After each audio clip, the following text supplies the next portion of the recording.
오늘도 말씀과 기도로 이 자리에 오신 분들을 환영합니다. 5월 13일 열왕기상 8장 1절로부터 11절 언약궤를 메어 드렸으니. 지금부터 본문을 읽겠습니다. 열왕기상 8장. 이에 솔로몬이 여호와의 언약궤를 다윗성 고시온에서 메어 올리고자 하여 이스라엘 장로와 모든 지파의 우두머리 곧 이스라엘 자손의 족장들을 예루살렘에 있는 자기에게로 소집하니 이스라엘 모든 사람이 다 에다니몰 곧 일곱째 달 절기에 솔로몬 왕에게 모이고 이스라엘 장로들이 다 이르매 제사장들이 궤를 매니라.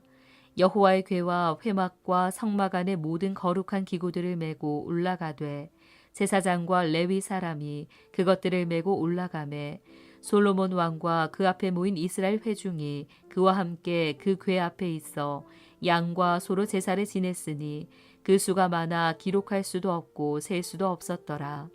제사장들이 여호와의 언약궤를 자기의 처소로 메어드렸으니 곧 성전의 내소인 지성소 그룹들의 날개 아래라.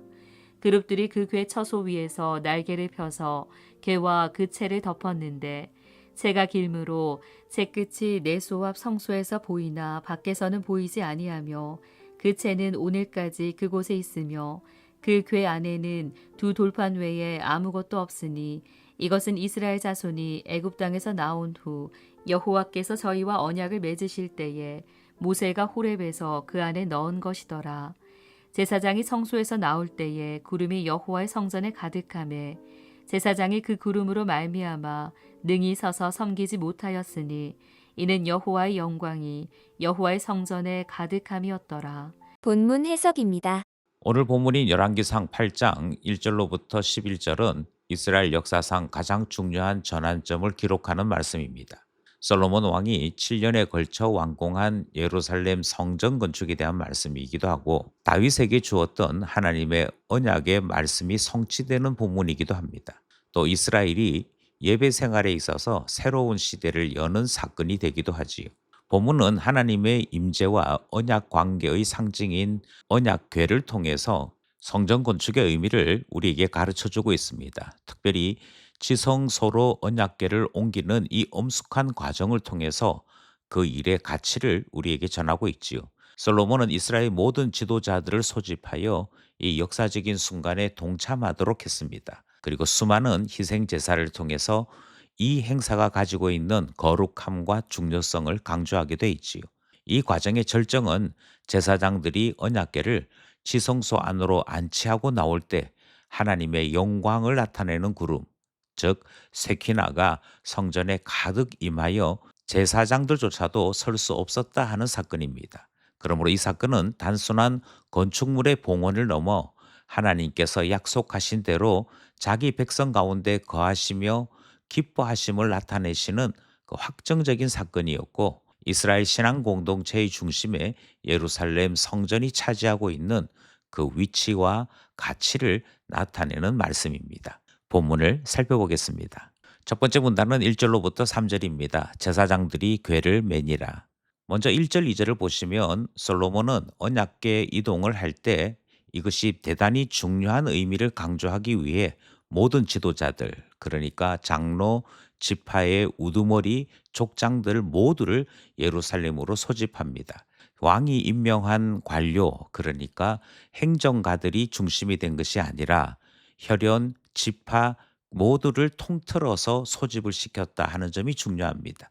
성전 봉헌은 단순한 왕실의 행사가 아니라 온 이스라엘 공동체의 국가적인 사건인 것을 명확하게 하는 의미가 있었던 것이지요.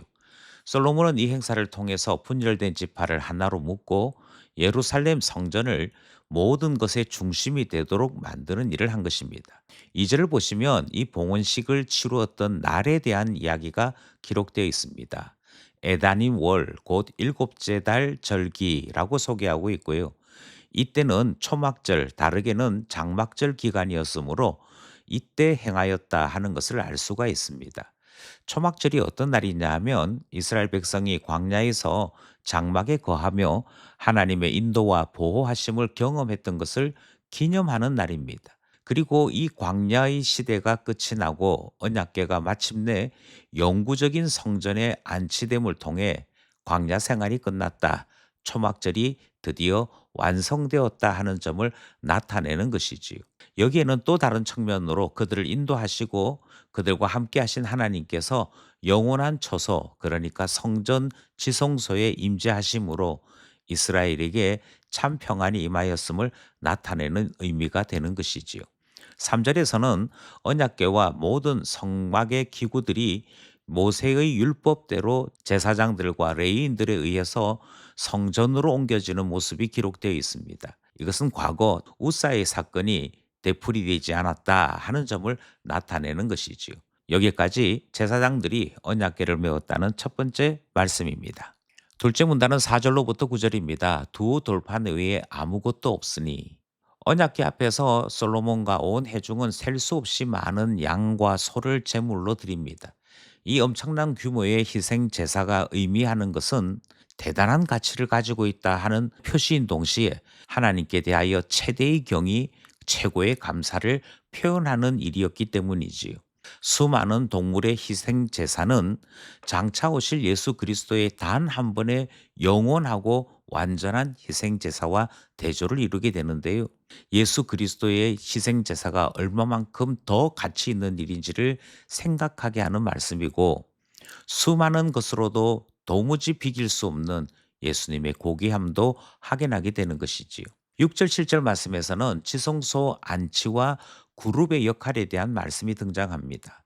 제사장들이 언약궤를 성전 가장 깊숙한 장소인 지성소, 그러니까 내소로 옮겼을 때 그룹들의 날개 아래 안치했다 하는 말씀이 기록되고 있습니다. 이것은 그룹에 펼쳐진 날개가 언약궤를 덮고 있고 보호하고 있다 하는 의미를 지니고 있습니다. 따라서 하나님의 신비, 하나님의 위엄, 하나님의 영광이 언약 위에 세워져 있음을 우리에게 나타내는 아주 중요한 말씀이 되는 것이지요. 8절에서는 언약궤 체에 대하여 설명하는 말씀이 등장합니다. 언약궤를 운반할 때 사용되었던 채를 제거하지 않고 그대로 두었다. 그래서 그 끝이 지성소 휘장 앞 성소에서 보이지만 성전 바깥에 있는 사람들에게는 보여지지 않았다 하는 말씀이 기록되어 있는 것이지요. 그만큼 언약이 강조되고 있는 것이고요. 오늘까지 그곳에 있다라고 하는 이 표현을 통해서 성전이 가지는 가장 중요한 의미는 하나님의 임재가 언약과 함께하는 것을 나타내는 것이지요. 9절 말씀은 우리의 주의를 필요로 하는 말씀입니다. 9절 말씀이 언약궤 안에 두 돌판 외에 아무것도 없다라고 말씀하고 있기 때문이지요. 그러나 이것은 사실과 조금 다릅니다. 히브리서 9장 4절 말씀에 보면 언약궤 안에는 만나 항아리와 아론의 쌍난 지팡이도 있었다라고 설명하고 있는데, 열왕기 본문에서는 오직 그 안에 두 돌판만 있다라고 강조하고 있기 때문이지요. 왜 이렇게 두 돌판에만 집중하느냐 하면 앞서 말씀드렸던 것처럼 하나님께서 언약과 함께 이스라엘에게 임재하시기 때문입니다. 이것은 언약을 지키지 않았던 이스라엘 조상들의 과거 잘못을 자꾸만 강조하는 의미가 있습니다. 언약에서 떠나는 것이 죄입니다. 언약을 잊어버리는 것도 죄입니다. 그러나 이스라엘은 하나님의 언약 위에 세워진 나라이며 하나님의 언약을 지킬 때 이스라엘 백성은 그들의 존재 가치를 나타내게 되는 것이지요. 따라서 하나님의 임재가 언약 위에 있습니다. 하나님의 언약을 지킬 때 하나님을 만나게 된다는 사실을 강조하고 강조하기 위해 그 언약궤 안에 언약 두 돌판이 있다 하는 점을 보여주고 있는 것이지요. 여기까지 둘째 문단 말씀입니다. 셋째 문단은 10절에서부터 11절입니다. 여호와의 영광이 가득함이었더라. 10절 말씀을 보시면 제사장들이 언약궤를 지성소 안에 안치하고 성소에서 나오게 될 때 하나님의 임재의 영광을 상징하는 구름, 그 세키나가 온 성전에 가득했다 하는 말씀을 대하게 됩니다. 이것은 하나님께서 시내 산에 강림하실 때에도 나타났던 것이고 성막이 완공될 때에도 나타났던 동일한 말씀이고 현상이지요.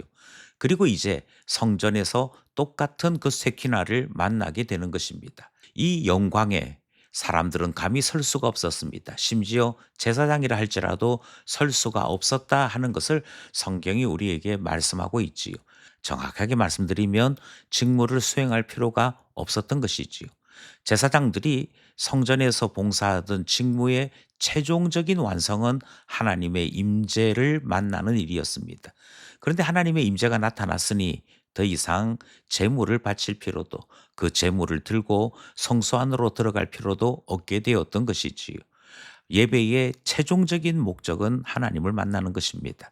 성전이 지어진 최고의 목적도 하나님을 만나기 위해서입니다. 그렇다고 한다면 우리 죄인들을 하나님께로 인도하시며 우리를 품어 안으시는 예수 그리스도는 참 성전 되시는 것을 확인할 수 있는 것이고, 하나님의 세키나가 성전 가운데 임재하신 의미가 되는 것이지요.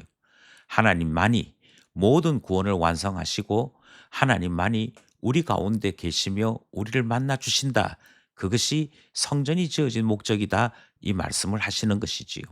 여기까지 오늘 본문 말씀이었습니다.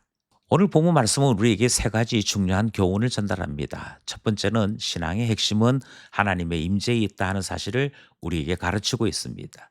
성전 봉헌이 끝났을 때 그 완성은 언약궤가 지성소 안에 있는 것이었고 세키나가 온 성전 가득 채워지는 것이었지 않습니까?